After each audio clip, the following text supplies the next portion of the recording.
AP మద్యం కేసులో నిందితులకు విజయవాడ ఏసీబీ కోర్టులో చుక్కెదిరింది. బెయిల్ పిటిషన్స్ ను న్యాయస్థానం కొట్టేసింది. అటు నకిలీ మద్యం కేసులో నిందితుడు జనార్దన్ ను సిట్ కస్టడీలోకి తీసుకుంది.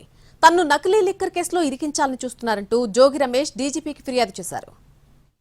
లిక్కర్ స్కామ్ కేసు నిందితుల రిమాండ్ పొడిగించింది ఏసీబీ కోర్టు. నవంబర్ 7 వరకు రిమాండ్ పొడిగించింది.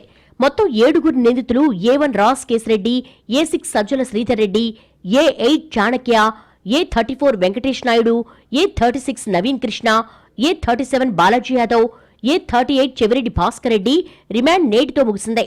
దీంతో వాళ్లందరినీ ఏసీబీ కోర్టులో హాజరుపరిచారు.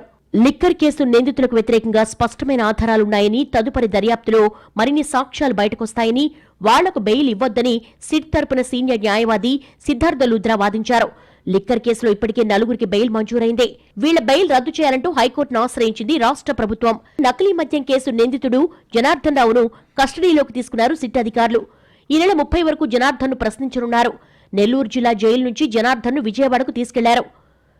ఇక నకిలీ మద్యం కేసులో IVRS కాల్స్ పై డీజీపీ ఆఫీసులో వైసీపీ నేతలు ఫిర్యాదు చేశారు. జోగి రమేష్ పేరు ప్రస్తావిస్తూ IVRS కాల్స్ చేయడంపై కంప్లైంట్ చేశారు. తనపై IVRS కాల్స్ చేయిస్తున్న వాళ్లపై విచారణ జరపాలన్నారు జోగి రమేష్.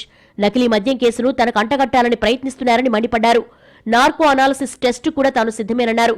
ఫేక్ కాల్స్ తో వ్యక్తిత్వ హననానికి పాల్పడుతున్నారంటూ ఫైర్ అయ్యారు జోగి రమేష్.